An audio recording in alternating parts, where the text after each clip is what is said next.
Hey, I'm Noelle.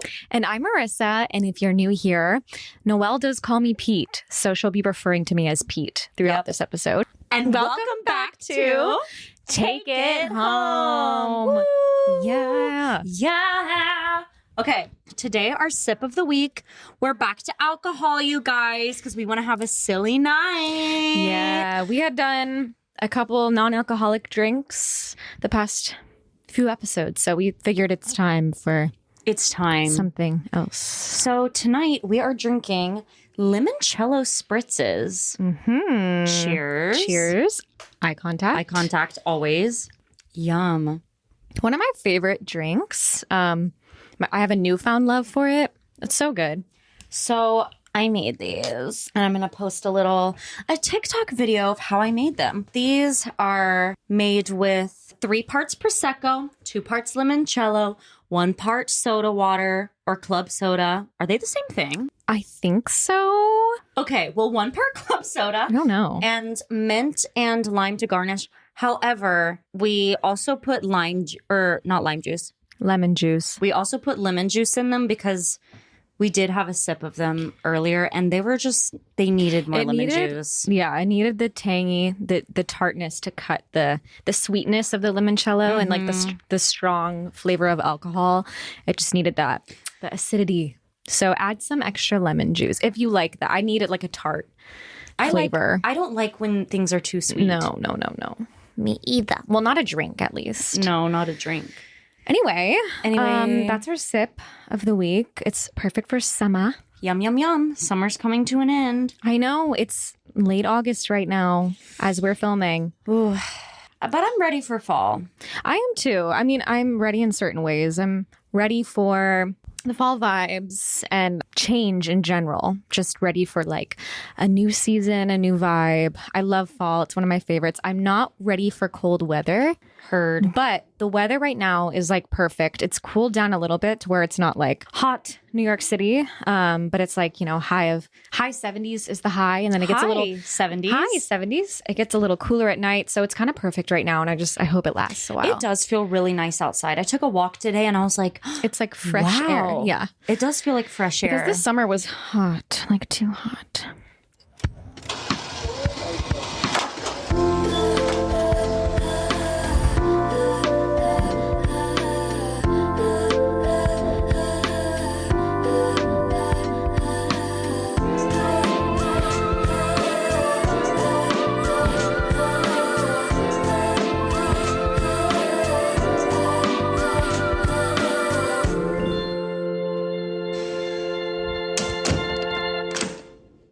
If you're new here, we do this every week.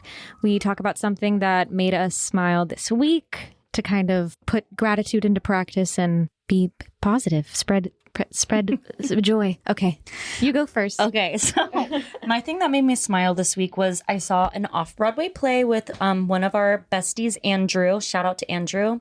Go see him in the Book of Mormon on Broadway. So good. So good. But he took me on a little date. Actually, first we went to Subway because we both love Subway. We have a thing for Subway sandwiches. And we were like, it's time for us to go together. So we met at Subway. And then after we ate our sandwiches... So funny. Yeah, actually, originally we were gonna dress up really nicely for Subway, and that was gonna be our whole thing. Like, I was literally gonna wear a dress and heels, and he was gonna wear like a suit. But then he got comp tickets for this play, which I'll talk about. So we felt too weird going to... It was a parody of Parent Trap. The play is called Ginger Twinsies. So funny. You felt too weird going dressed up to the show, but not just Okay, hear me out. So I know that sounds crazy. I guess that just sounds crazy. I don't really know what to say about it. Wait, I know what you're going to say. Like, well, because dressing up at Subway would have obviously been a joke. Yes. But like dressing up to a show would have been weird because it would have looked like you were serious about it. To see Ginger Twinsies in like a fancy, like we both looked nice, but we were like, okay, let's actually dress normal nice. So I wore like a dress and flats, but something about wearing a heels and walking in to see Ginger Twinsies, a parody musical about the Parent Trap, it just felt like I don't want to be a try hard. Right. So, but in Subway, it's fine. But in Subway, okay, whatever. In Subway, it's a joke. At the show, it would have been like, why did you dress up for this show? Yeah, and I was like, what if I see people I know and they're like, why is she trying so hard right now to impress the people of Ginger Twinsies? I get it. Okay, thank you. It was just funny. We were like, I don't know. We were going to dress up in like gowns for Subway, but it just felt too weird to go to the show that way. The play after. God forbid people dress up for the theater. But bring back dressing up for the theater though. Actually, yeah. Right? I mean, like black tie. I know. Like I need that vibe. Right? I love that it can be casual now or whatever. You can wear what you want. You don't have to think about it. Like someone can call you while you're on a run and be like, hey, I got tickets to this. Do you want and then you can be like, go. oh, yes. And you can go like that because it doesn't matter anymore. But run there. Bring back dressing up. Like how fun would that be? Yeah. Let's bring it back. Yeah. So anyways, Ginger Twinsies was so freaking funny. Highly recommend seeing it. Low-key, it might be closed by the time... Actually, I think it's still running through October. If it's not running anymore, sorry you missed it. If it is still running, go see it. Okay, what was your thing that made you smile? My thing, it's a little broad, but I went home to Michigan over the weekend, which was nice because I hadn't been home for a few months, and I love going to Michigan in the summer. It's just like lovely. And I got to see my family, obviously.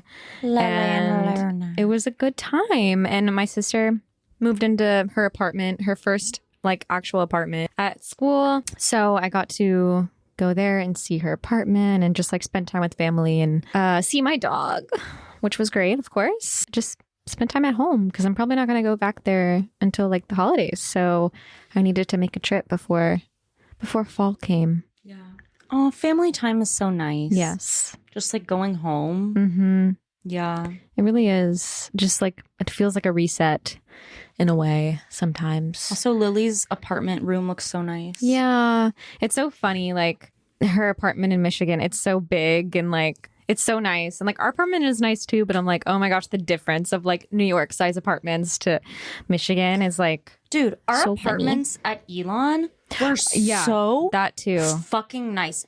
3 bedrooms, 3 bathrooms. Yeah, everyone had their own bathroom, big living room, huge, and then sunroom, like, even like a den, sunroom, and full kitchen, the side room. There was like the side room and the sunroom and the kitchen and just everything was so spacious. The side room. Yeah, like when you first walk in, there was no door there, but I forgot about what was even in my side room. I don't even. We just had like a. I don't remember sofa. what yours was. Mine was a dining room area. So funny, and it was like so cheap, so cheap. Yeah, and now we're in a nice apartment, but it's a lot smaller and it's way more expensive. Yeah, but I always say you're paying for the city. That is true. You know, like that is true. You're paying to live here. You're paying to get woken up at 5 a.m. by like someone screaming on the top of their lungs. Oh my God. Last night. I was scared, you guys. What was she saying? Help me? No, I don't think so. I couldn't understand what she was saying. She was like, it was like, but there was more like anger underneath it. She was mad. It didn't sound like she was like screaming for help. It sounded like she was like yelling at someone, but like it was like scary at 5 a.m. It's not the first time this has happened. But I don't normally wake up though. I know for you to wake up, because I'm such a light sleeper. So I wake up to anything that happens outside of the window, and then I'll text Noelle, be like, do you hear that? And then she like reads it in the morning. She's like, wait, what happened? I'm like, no, I didn't. But last night I heard it. I was like half asleep and I was listening to it. And then I like kind of fully woke up and I was like, damn. And I was like, I can't wait to tell Pete tomorrow that I woke up, because I knew that you were probably awake too. Yeah. It was crazy. It was so loud. And it went on for like a long time too. It really did. I was like, damn. Yeah. Which, hope she's okay. I don't know what that was. But anyway, should we get into our topic? No. Okay. We should just end there. Okay. Bye, guys. Have a great rest of your day. Just kidding. Got you good. We got some good things to talk about. We pranked ya. Did we get ya? We got ya good. So stupid. This is like why we need to drink on every episode. I'm not even like tipsy, but I'm just. I am. I've been like 3 sips and I'm tipsy. We were talking about this because we don't like drink that much anymore, so our tolerance is lower. I don't feel it yet, but I've just been in like a silly mood recently. Yesterday, I was at work and it was just very slow. Like there were not a lot of customers. So I was like on TikTok, of course. I was crying, laughing my ass off at like the stupidest TikToks. Like I've just been in like a giggly mood. I pick Clark. I still need you to see. I'm on I Pick Clark TikTok. It's people just. You sounded identical both times you said it. I Pick Clark. I Pick Clark. Shout out to Love Island. Love Island. I've obviously know the reference, but I haven't seen that on TikTok. It's like people just choose. Like this one guy is choosing what drink he wants, and his friend is like, "Okay, which drink do you want?" And he's just like, "I Pick Clark." Like I don't know. It's just people saying it about random stuff. If you're not familiar with Love Island, there was kind of a love triangle happening. Familiarize yourself. This one guy, Taylor and Olandria, they were like a couple from the beginning. You thought they were very strong. And then this girl, Clark, comes in and now he's like, oh, which one do I like more? And He picks Clark. He's being wishy-washy the whole time. And then eventually, everyone's like, you need to make a decision. You need to stop leading both of these girls on, like make a decision. And he's like, okay, y'all want me to pick? I pick Clark. And now it's become a thing on TikTok. I Pick Clark. Brutal. But anyway. Brutal. He said it in front of everyone, like every islander that was there. Actually, she's fine now. She is totally fine now. She has her mans. At the time, She's stunning. I wanted to beat him up. Just kidding. Oh my God. He's a real person with feelings. Shout out. You're nice, I bet. Men just... Yeah. Men. I don't know. We need our Men Okay part 2. Anyway. Oh my God. Wait, I have to say one more thing about TikTok. Okay. Say one more thing about TikTok and then we'll go into our topic. I saw this really fucking funny ass TikTok. I was like laughing my ass off. I don't even know who this girl is. She is like this beautiful, like model looking, like TikToker content creator. She was blonde too. She was blonde. And she's like, guys, she's like talking to the camera. She's like... something happened last night and I just have not been able to stop thinking about it. But I was at a bar with my friends and this like dad came up to me and he was like, I'm so sorry to bother you, but I just have to ask. Like my daughter over there, like she's too nervous to come and ask you. But like, he goes, I just have to ask, are you Benson Boone? This like woman, blonde model woman. She's like, me? And he's like, yeah, are you Benson Boone? And she's like, me? No, I'm not. So she's like so confused. Like, what? Benson Boone is like he's like male singer with brown curly hair. I'm pretty and sure a mustache. Yeah, like they don't look.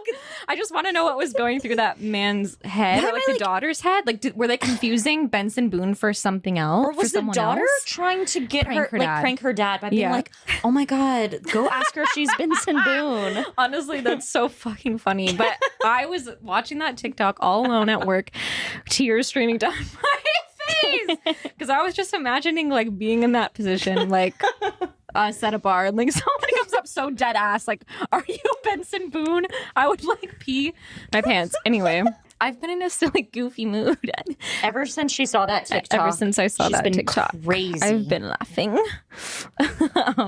Okay, let's get into our topic. Planting seeds. Tending to your garden of life. So we thought we would start off by defining what planting seeds means to us, and what the hell we're talking about. Okay, so planting seeds is investing in your future, basically. It's starting things that bring you joy or can bring you fruit in the future, but something that you're going to have to like tend to and maybe not see results for a while from. Mm-hmm. No immediate results. And being artists, the two of us, I feel like being an artist is all about planting seeds. Yes. Because I find so much of your career, like what you're trying to work towards, feels out of your control. Mm-hmm. So it's important to have little things that can anchor and ground you that just feel like yours, that no one can take away from you. You're still able to feel like an artist and express yourself regardless of like if anyone's watching or you're getting any like external validation from it. Yeah. Doing things for your future self. And sometimes that's like an example could literally be just showing up to auditions, audition after audition. And you never know who's going to be in the room or who you're meeting or who you'll audition for multiple times. But, you know, your career can never go anywhere if you don't start doing little things at some point, even if those little things feel like they're getting you nowhere. Like, I know if I go to just one audition, I feel like, well, I'm not getting a call back from that. Like, they're not even casting the show right now. But you never know if they're looking at you for something else. Mm-hmm. You know, to me, that's one example. Yeah, so planting seeds are little things that'll grow. Literally like planting a garden. You plant your little tomato seeds and you water them and you tend to them, and you won't see tomatoes the next day. But then in a few weeks, you'll have lots of tomatoes and you can make some pasta sauce with them. But like that, but in real life. And it doesn't even have to just be career, but in any way. I feel like starting therapy, just like little things that'll help you in the long run. Things that when you look back years from now, you're like, oh my God, I'm so glad I did that thing, that small thing. Like, I'm so glad I started saving money. In life, one thing always leads to another. It's like that, the butterfly effect. The butterfly effect, yes. One thing leads to this thing, leads to this thing, leads to this thing, leads to like one of the biggest, most important things of your life, you know? And like, you can think about something right now that you're like super grateful for. And you can trace it back all the way, like every single decision you made that got you to that point. It's all seeds. And that's like you growing and your life growing in your garden blossoming. I just find that to be one of the coolest things. That's what my album was about. It's called It All Led Me to You. And it's it's just about like, it was kind of inspired by that concept of like all of these things that seem insignificant or like small decisions lead you to like meeting your best friend or like the love of your life, or lead you to a certain career path, or just like the things in your life that are most important to you. You can always trace it back to like the small decisions, which can be seeds. So a reason why Pete and I wanted to do this episode is because we're both artists, and honestly, it can be very, very frustrating at times. So we're going to keep it real on this episode, and it'll be very positive towards the end. But day to day, Pete and I, you know, sometimes complain to each other. And I don't think either of us are jaded people necessarily, but it can be frustrating when you've been working so hard and you know you're talented and you're putting in the work to be like, okay, when's it going to pay off? And we're both lucky. We both love our current day jobs that are making us money. Like, I enjoy being a tour guide. It's not like I'm, you know, hating my life or anything in the moment, but sometimes it feels a little bit like, you know, I'm doing this one thing, but I'm pursuing an entire other career that just hasn't happened for me yet. And that's what I want to pour my heart and soul into. I want to be able to just do my art all day, every day. But when you have to pay your rent, that's not what's paying the bills. You have to also get another job and focus on that, and then come home after that and work on your art. And it's just like, okay, when's the day going to come when I can just like be a full-time artist? Yeah, I feel like I've been planting so many seeds for years, but we're kind of in the stage where we're not really yet seeing those fruits of our labor. Not yet. In the way that we want to. I will counter that with this thought that I saw online the other day that was, maybe you don't see your progress because you're always raising the bar.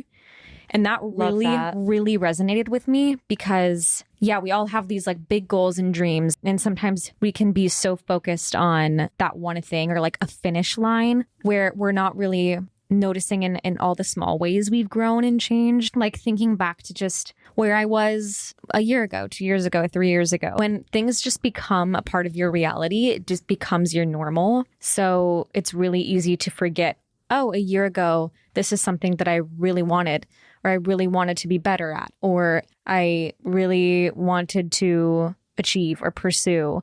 And you weren't there yet where you are now, you know? Yeah, that's true. Honestly, I think about that with progress in my singing voice, actually. Mm-hmm. Like, I mean, I've been a singer my whole life. Like, I'm a good singer. I hope. Like, wanting to be able to sing certain difficult songs that I wasn't able to sing in high school. And then in college, I had more skills than I did in high school. And now after graduating school and being out for 5 years, I was consistently in voice lessons for a few years. And I feel like I've finally gotten to the point with my voice where I'm like, oh my God, holy shit, I can sing these hard songs that I thought that I was just unable to sing them in college. Granted, that's planting seeds. Like, that's a lot of hard work and tending. It's like, okay, I'm going to be in voice lessons. I'm going to pay for these. I'm going to work on it. I'm going to do these warm-ups all the time. So planting seeds can also mean hard work sometimes. But now I feel like I'm at a place where I'm like, damn, I can sing songs I never thought I'd be able to sing before. But I mean, that's more like also training. I don't know if that's the same as like planting a seed necessarily. I think it is, because you can't just plant a seed and walk away from it. Yeah. You have to plant the seed and then you have to like water it and make sure it's getting sunlight. Like you have to plant it and then you have to tend to it. Like, then that would be like the equivalent of working hard or training. Like planting the seed would be like the idea or starting something, but then you have to like, you're not going to see results from it if you don't nurture it. That's completely relevant. Like I randomly sang The Wizard and I, and Glinda's one of my dream roles. By the way, hey, Wicked, if you're watching this, dream role. But my voice teacher was like, do you want to sing The Wizard and I for fun? And I was like, sure, that's Elphaba's song. And we just like sang it for no reason. And I slayed. And I was kind of like, I would not have been able to sing that in college. And I'm not even, I don't really see myself playing Elphaba ever, but it's cool to know that I can sing that song now. Right. Just like little things, you know? And then that can translate into other roles as well that I do really want to play. So that's an example. Yeah, for sure. With planting seeds, obviously comes growth, like we were talking about. And I think one of the biggest ways, especially as an artist, but like you can do this, anyone can do this, is taking the classic phrase, turning lemons to lemonade, or a limoncello spritz. Limoncello into a limoncello spritz. Yep.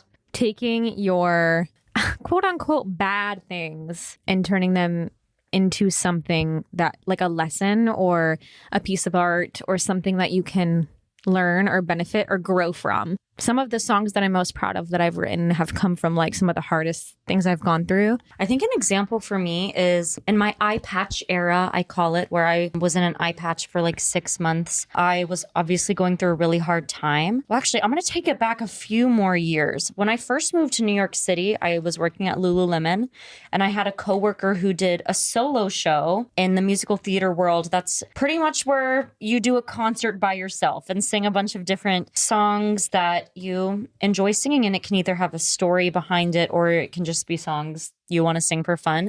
And I was always like, ooh, I didn't know that was a thing I could do. I want to do a solo show, but I want to be inspired first, because I don't want to just sing the songs I sing. I want there to be a story. I want to be inspired. Flash forward like 2 years, I'm in my eye patch era, bad time. I'm not having fun. But during that time, I was like, wait, what if I made my solo show about my eye patch era? And not only just my eye patch era, but I've had a prosthetic eye since I was a baby. I was born without an eye.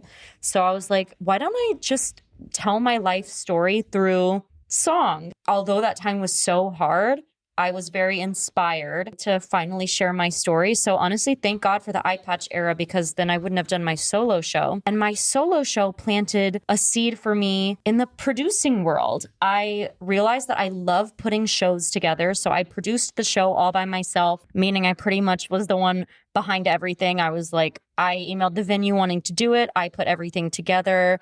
I was in charge of the whole project.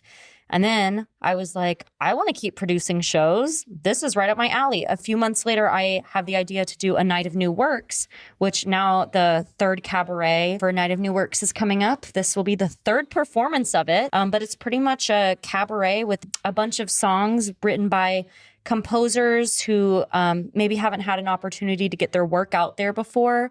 And I'm passionate about new and original musical theater shows. Yeah, it started that. My solo show, literally, that came from my eye patch era, created this whole world for me where I was like, oh my God, why don't I create a Night of New Works where I get to work with all of these composers and writers and have different performers sing different songs and have this cool collaborative experience. And a Night of New Works in itself is already planting seeds too, because I'm meeting new people all the time and working with all these people who are doing different projects here and there. So much of this industry too is like relationships and connections. Yes. So many reasons why people book things or, are chosen for things is because of who they know. That's just how it works. Like, It really is. So it's always important to be like, first of all, just being a good person. Yeah. And like being genuine being too. genuine and planting those seeds in your relationships too. Cause you never know, not to do it because like, oh, maybe this person will benefit me in the future, but like, that's never the intention, but it's just like, you never know where someone could be and how someone would want to involve you in their projects or their future things. So just meeting people who you like want to work with later. Yeah. Like I never even thought about Val as a music director for my cabaret, because to me she was off doing such cool stuff and I was like, little old me doing a little old cabaret, not a big deal. And then she wanted to do it and then I was like, wait a second, maybe what I'm doing is kind of cool. it is really cool. Thanks. Come see A Night of New Works, September 30th, 9:30 p.m. at 54 Below. Yes, plug that. But yeah, there's been a ton of seeds within that. And so going back to Pete and I feeling frustrated in our careers, like there are moments when I'm like, oh my God, why didn't I book this thing? Why am I not on Broadway yet? Why am I like not even getting auditions for things that I feel like I deserve auditions for?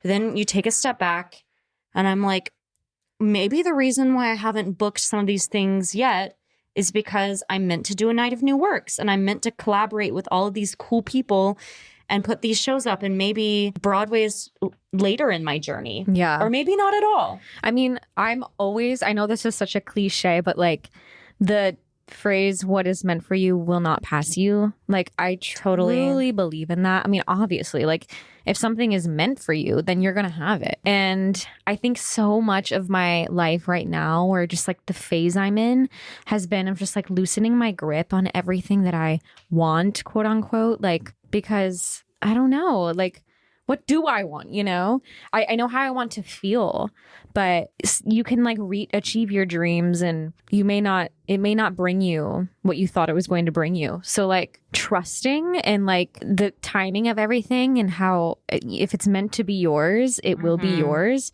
and it's going to happen at the time it's meant to happen. It's going to happen in its perfect timing. Now that doesn't mean you just get to sit back and like do nothing, but that's what planting seeds is, you know? And planting seeds can also sometimes mean straying away from the path you thought was for yourself. I'm going to talk about my love life for 1 second, not using any names, but there were two men in my life that were pretty just prevalent in my brain. One of them I was seeing off and on for like 10 years, which is crazy. He never really... He's a good friend of mine still, but when it came to dating life, he would promise to take me on fancy dates and never would. And just, you know, the point is, I didn't really feel good when I was with him about myself or about the situation. And then another guy comes along and I really liked him, Frank Moot. Shout out to you. His name is not actually Frank Moot. That's a nickname. But I really felt very attached to these two men for a while. And both of them weren't really treating me the way that I deserve to be treated or see myself being treated. Like, I literally, have you guys, hello?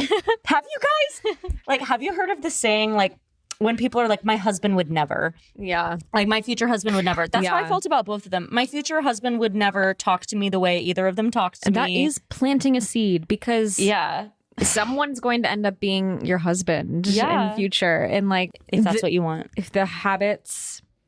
Yeah. No, So, I meant like you specifically. Oh.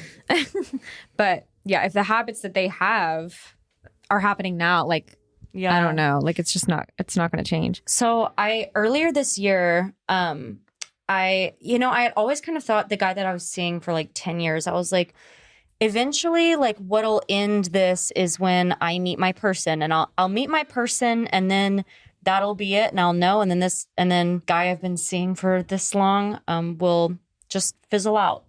But then earlier this year, I had this realization where I was like, what if I'm not meeting my person because I still have an attachment to these men who don't treat me well? And this silliest thing happened. We had a conversation where I had a really serious rash all over my body at the beginning of the year. And I was getting tested for like all of this scary stuff and like thought, it could be all these crazy things, and like it would go away and then come back, and it was really freaking me out. And I had seen him a couple weeks before, and I texted him just being like, hey, like, do you have a rash by any chance? Like, I have this rash and I'm really anxious about it. And it was his response. He was just like, LOL, no, I don't have a rash. And then I was like, okay, like I'm really stressed out about this rash. And like, I didn't really give any details. And then he didn't respond. And then the next day I said something like, you didn't respond. And he was like, well, I didn't know what to say. I mean, it's just a rash. I'm sure you're probably fine. Little did he know that I was getting blood tested and allergy tested. He was like, I mean, are you going to go to the doctor? Like, I'm sure it's like, fine. I've already actually been to the doctor 3 times this week. And the point, he didn't know that it was something serious, but the point is he didn't ask either. And I was like, I don't think I want to give someone access to my body who clearly doesn't give a fuck about it enough to even ask me a question when all of my friends are texting me concerned. I mean, it was like all over my body and it was freaking me out. So that was kind of the last straw for me where I was like, my future husband will be someone who cares and asks questions and is concerned about me if I'm feeling concerned. And if I say I'm anxious about this thing, they don't ghost me. Yeah. So that was the end of that. So I cut that off. And then other guy, like I cut off too. And now I have someone in my life who will not be named, and I don't know where it's going or whatever, but he's treating me the way I've always wanted to be treated and is a really great person. And I am just kind of like, whoa, I cut these shitty men out of my life and decided I'm not tolerating that kind of behavior anymore. And now I feel like this cool thing is happening to me right now. That's so real. It really is like an energetic thing. Like I've definitely had attachments to men who did not treat me. We all have. Yeah. And it's like one of those things where I knew I had to like shed it from my life in order to welcome it's new hard to things. shed. It really, really is. Like when you really are attached to someone, or you really like have feelings and you care about them, it's really hard. Also just think that maybe they'll change.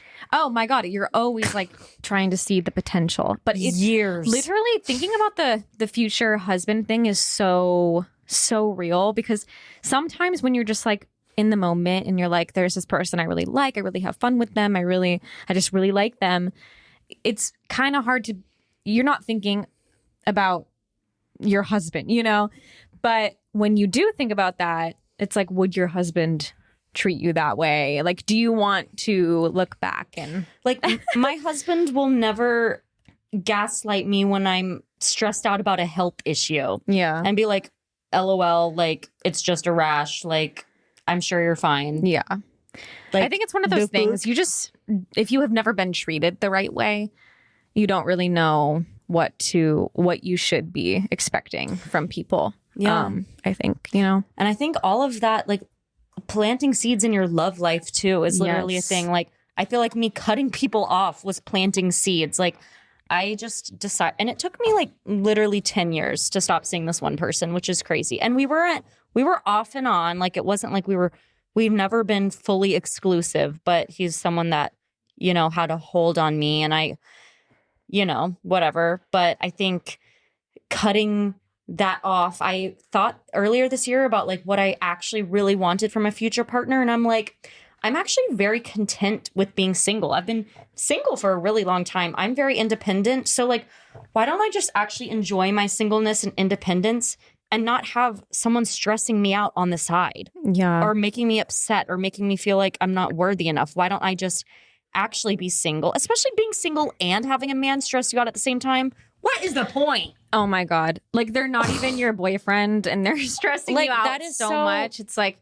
yeah, what is the point? And either be in my life or not at all. Yeah. When it comes to relationships too, I feel the same. Like, I've been single for a long time and I really have gotten to know myself and I've grown so much, and I have amazing family and friends and relationships in my life.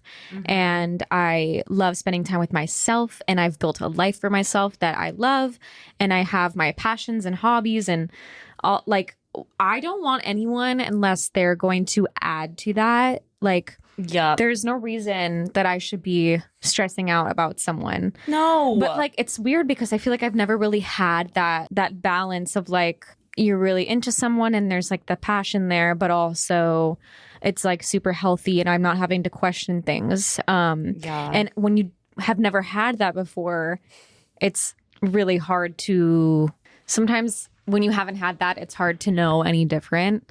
But like, you know in your gut what you deserve and what's right. Sometimes it's so hard to just like take the step to cut things off or like really, you know, do it for yourself or for your, that it is doing it for your future self, because your present self is like going to be sad. And it's like, this sucks, like having to cut things off with someone that you care about and are attached to.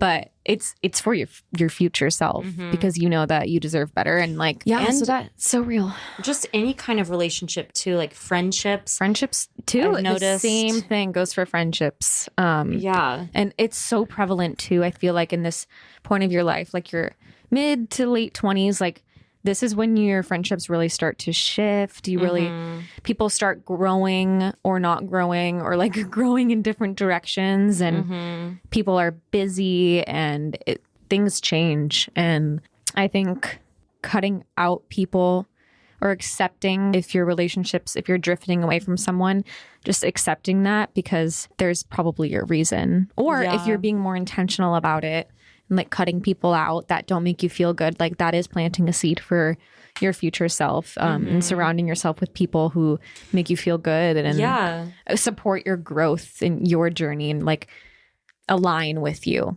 basically where you are in your life. And it's okay if like people don't, you know.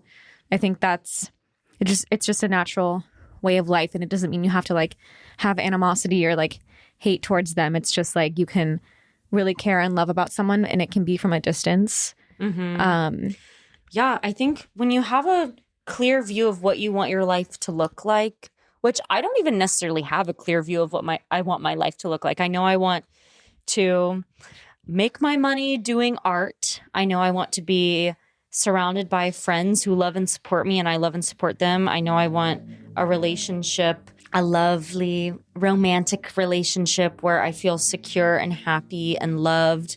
I want to travel. I mean, I guess I want a lot of things, low key, but once you know what you want, but not like how it's going to happen. And you're like, I mean, I'm open to in whatever way those things come about.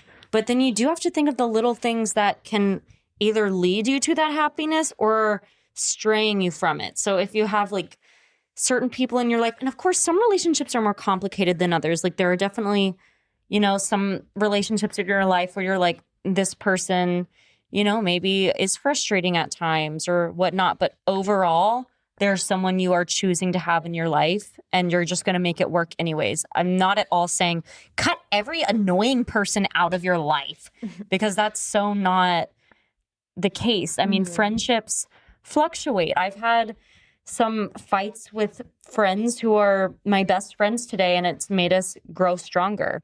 And then I've had some tiffs with friends where I was like, you know, you weren't really that good of a friend to me to begin with. So what's the point? Yeah. I think the way when it comes to relationships, like conflict is inevitable, especially when you're like super close. Like things are just bound to happen, and people are bound to be frustrating, and you're going to have those fork of the road moments where it's like, okay, we need to acknowledge this. And I think the way that that person responds or how you're able to work through is like incredibly telling. The way people handle conflict changes everything. One of the things I live by is like, people are going to make mistakes. People are going to upset you.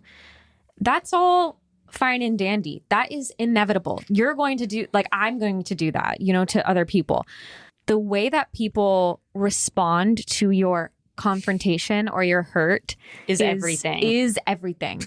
Because people make mistakes. They do. But I think when it comes to conflict, the way that that's handled is just, it's telling of what it needs to happen. Like, there's such a difference between being like, hey, friend, you hurt my feelings when you said this, and the friend being like, oh my gosh, I didn't mean it that way. I'm sorry. But like, I hear you and I see why you feel that way. And like, I'm not going to do that again versus like, oh my God, like I'm sorry you feel that way. I'm sorry you feel that way, but why didn't you tell me that you felt that? Well, I'm telling you now. Putting it back on the other person. Yeah. I guess there's just a difference between like being like, hey, I feel this way, and the person responding well, versus being like, hey, I feel this way, and the person responding and somehow turning the entire thing back around on you and being like, accountability is like super important when it comes to like yourself or the other person, like regardless of right and wrong and whatever, like I think everyone's feelings are valid. If someone was made to feel a certain way, it needs to be listened to. And then also like the way that people, like if their actions change or not, that too. That too. Maybe they heard you when you had your conversation, but like if they don't change, if it's something that you decide that you can't live with, then it's okay to like distance from that person, because why keep harming yourself? Your future self would thank you looking back. And my current self thanks my past self. Yeah. I think that being an actor who was in a BFA program, Bachelor of Fine Arts, especially for music theater, at least for me, it felt like there's one road, there's one way things are done, there's one trajectory. When in reality, people will be like, everyone has their own journey. But like in everyone's minds, we're all like, no, this is how it works. You get into a good school, you train for 4 years, you sign with an agent, you book Broadway, and then your career just goes from there. Now, we all know that is not the case, right? I mean, first of all, we graduated during COVID. So let's just start there. Yes, we are 2020 graduates. Bad time. I did sign with an agency, which was great. I was planting seeds in my relationships with casting directors and getting my face and my voice out there and my name out there. And she was getting lots of callbacks for her dream roles. So I was getting lots of callbacks for my dream roles on Broadway. That was like an amazing moment for me. It was like, wow, I'm good enough to be in these rooms. Like I proved something to myself, I feel. But obviously those things did not work out. But I think the beauty of looking back on that is like, wow, okay, I don't like to like make COVID into being a good thing, but like if COVID hadn't happened and we hadn't had that time and space to like sit and like, I don't know, like the unprecedented time of not knowing what the future was. There was so much uncertainty, especially in the performing arts world. Broadway literally was not happening. Theater was not happening. It was like, wow, I can actually take a moment to like, I don't know, be a person. That is when I started writing music, okay? Which is now my biggest passion. I wrote music a little bit when I was younger.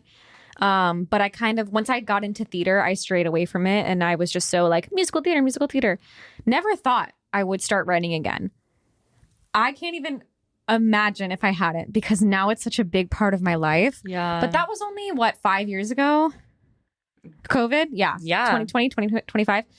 And that is when I started writing music. And that is when I discovered like that changed the trajectory of my life. Whether anything happens with my music or not, I know that I'll be making music forever, because it's truly what brings me so much fulfillment and joy and makes me feel like an artist, like I'm creating. And I know that I'm doing it for myself. Like, would I love something to come of it? Yeah. Not even financially. I don't need it to be like making me money, but like, would I love it to fall into the laps of the right people and like people listen to it and like it and get something from it and it like affects someone in some way? Yes, I would love that. But like, even if that never happens or whatever, I know that I'll always be writing music because it brings me so much joy. And to think that might not have happened if like during COVID, I didn't just have that time and space and pick up my guitar one day and started playing chords. And then I wrote. And that's planting a seed, picking up your guitar and playing some chords. I literally picked up my guitar. If I didn't just start playing chords and then like humming melodies and then like writing lyrics and being like, wait, I have a song. And then I learned how to produce music. I was like, wait, I have like these 3 songs that I wrote that I really like. How do I record them? And then I learned how to produce. And the first day I wanted to cry. I was so frustrated. I was like, I don't know how to do this. But then literally like a couple days later, it's just like a learning curve. And a couple days later, I was like, wait, I have a talent for this. Like I have an ear for this. And you do. And now it's like my biggest love. And I think, I don't know why I started talking about that. Oh, just like the path is not always what you think it's going to be. Sometimes when you receive rejection or a no, it's like in your best interest. Like if I had, rejection is redirection. it is like if I had booked Broadway, yes, I'd be on Broadway, but like maybe this podcast wouldn't be a thing. Maybe I wouldn't have been able to like write. Maybe, it's just, there's always good that comes out of what you think is okay. I know I've been talking for a long time. I have to say one more thing because I'm reading this book. I think I might have talked about it I think I did talk about it in the last episode. I'm rereading it for a second time, A New Earth by Eckhart Tolle. And he tells this whole like story of like a monk. And he responds to everything with the phrase, "Is that so?" It's like the example is like something really bad happens and they tell the monk and he's like, "Is that so?" And then something really good happens and they tell the monk and he's like, "Is that so?" And it's like, because nothing is good or bad. It's just like, it is what it is. Like something that seems bad in the moment can end up being something that like saves your life. You know what I mean? That is very true. The burnt toast theory. Do you know What's about that? So the burnt toast theory is pretty much just like the metaphor is when you put your toast in the toaster and then it toasts for too long and then it's burnt. And you're like, oh, fuck, I have to make another piece of toast. And then you make another piece of toast and you're like, I'm going to be late for work because you burnt your toast. But then, like, for example, because you burnt your toast and had to start over and you're a couple minutes behind, you get in the car and maybe if you didn't burn your toast, maybe if you didn't burn your toast, you would have gotten in a car accident or something. It's just like sometimes bad things are actually good. Yeah, that was another thing from the book. He used this example of this man who like won the lottery and his friends and family came flocking to him and were like, "Oh my God, that's so amazing. Wow, you won the lottery." And he was like, "Maybe." And then he bought a like brand new sports car with his money from the lottery and he got into an accident and he ends up in the hospital and his friends and family come and they're like, "Oh my God, I'm so sorry. This is such a terrible thing. I'm so sorry this happened to you." And he was like, "Maybe." And then while he's sitting in the hospital bed, like a flash flood comes and like rips apart his house. And people are like, "Man, it's so good that you weren't home during this time that you're here in the hospital." And he's like, "Maybe." It's just like that kind of thing. Yeah, that's so crazy. So those are extreme examples, but like, it's just, I believe in all of that I stuff, do too. though. I do too. And I think it's perspective is a big part of it, though. I think you have to have the mindset of like, I don't know, gratitude or like viewing life in this way in order to be able to see the good things and realize your growth or recognize what you might not have if you had gotten that thing that you wanted. And just like trusting in the universe or God or whatever you believe in. Yeah, I agree. What is meant for you won't pass you. I'll end this section with another quote. "If you chase butterflies, they'll run away from you. If you tend to your own garden, you'll attract them." Mic drop. I love that quote. Yeah. That's a great planting seed example too. Yeah. Like if the more you just like tend to your garden. Yeah. Take care of yourself. Do the things you got to do for your future. Even if they're little things, like eventually more good will come to you, hopefully, and more good will come out of it. Yes. The more you focus on yourself, the more you start to understand what brings you joy. And like, if you're living in that authenticity of that, like, you're going to create things or you're going to create a life for yourself inevitably that is in alignment with who you are and like where you're going. And then you're going to attract those things. And it's just like a snowball effect. Yeah. in a good way. Mm-hmm. Yeah. So plant those seeds. Plant those seeds. So plant those seeds. I'm like, is that it? That's kind of it. So the take home today is to plant those seeds. The take home is to plant those seeds. So we should drink more often so on Take It Home. Stupid. Plant those seeds. Plant those seeds. No, if but you know what I mean. plant those seeds. If you know what I mean. Okay, but actually, plant those seeds. Plant those seeds. Because even if certain things feel small right now, or even feel hard, like if planting a seed for you means like letting go of something or someone so that better things can come along, that is not easy in the moment, but planting seeds is about thinking of what will help you in the long run, what you actually want for your future. If that's breaking up with someone who you don't think is the right person, even though you love them and you know it'll be hard in the moment, but you'll thank yourself later, you know, you got to do what you got to do. Planting seeds is not always easy. No, it's not. It's a lot of work. And sometimes you plant seeds and nothing comes of it. Yeah. And that's fine too. It's just planting. It's like not putting all your eggs in one basket, right? It's like planting seeds wherever you can, tending to what feels right to you, and then seeing what grows. Interpretive dance.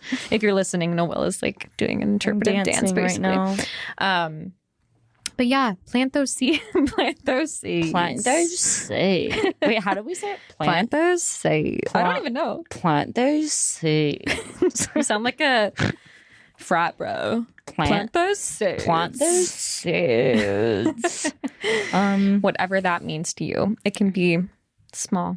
All right. Yeah. That's the take home. Plant those seeds. Plant those seeds. Do it. And Okay. trust. TRUST. Trust.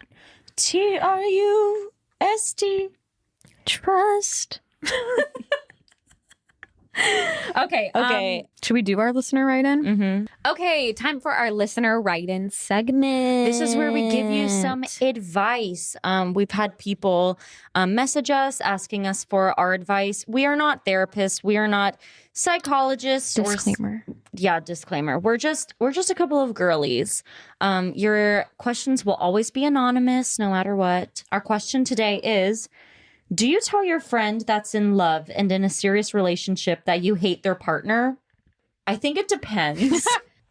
I also think it depends.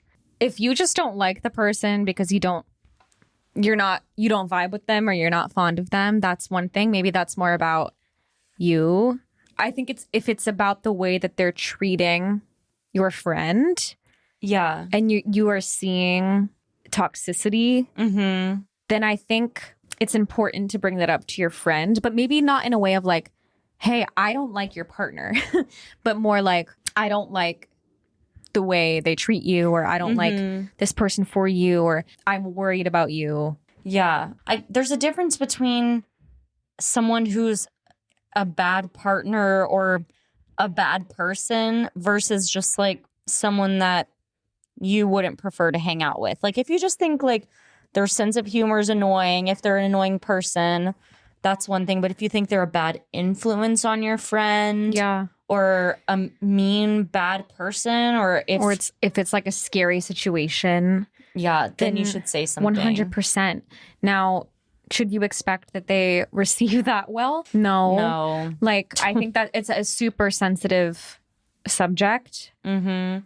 When you're in love with someone, you have your blinders on. Yes. You don't want to hear that shit.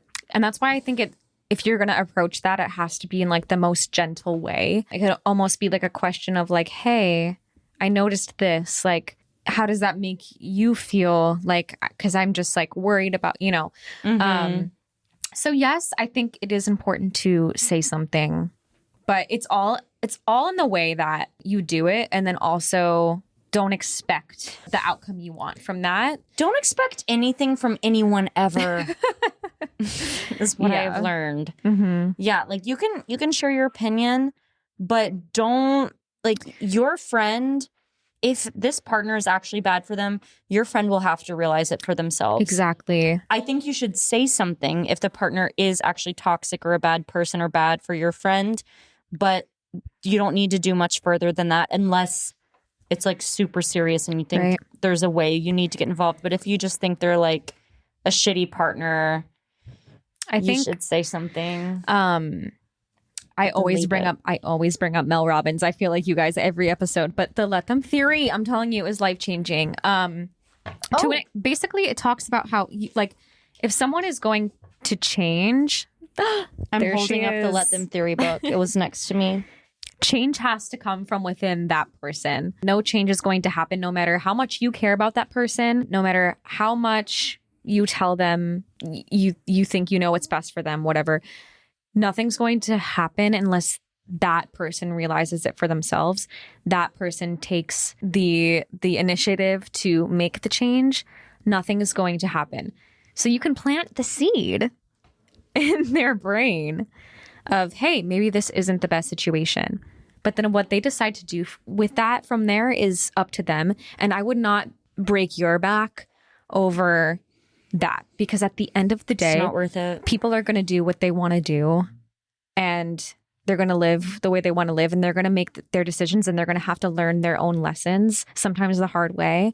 And that's really hard as a friend to have to stand by and do sometimes when you see someone kind of just not living to their fullest potential or doing something that you don't agree with, but people are going to do what they want to do. And I think the best thing you can do is be there and be supportive of your friend in a way that, you know, you're there for them, but you're not killing yourself over. Do not kill yourself over their mistakes and their decisions, because you can't control other people. You cannot. You can't. But you can support and you can be there for them. Okay. Exactly. All right. So follow us at Take It Home Pod on Instagram and TikTok. And you may be watching this on YouTube, but if you're listening, you could also watch on YouTube at Take It Home Pod. Please, if you have a listener write-in question, it'll stay anonymous, DM us, or just an idea or something you want us to talk about, like an idea for an episode topic, please let us know. We'd love to make this more interactive with our friends and our audience. So yes, we would please love do that and give us a follow. It'll always be anonymous if you ask us a question. Yes. Give our podcast a rating if you liked it. You know what I mean? If you didn't like it, don't rate it. Don't rate it. No worries. No worries at all. If you want to leave a review, that'd be great. If you want to subscribe, you know, that always helps. Thumbs up. Do whatever you can to support us. Thank you for listening. Love you guys. New sewed every Thursday. New sewed every Thursday. Yes. We will see you next week. Goodbye. Goodbye.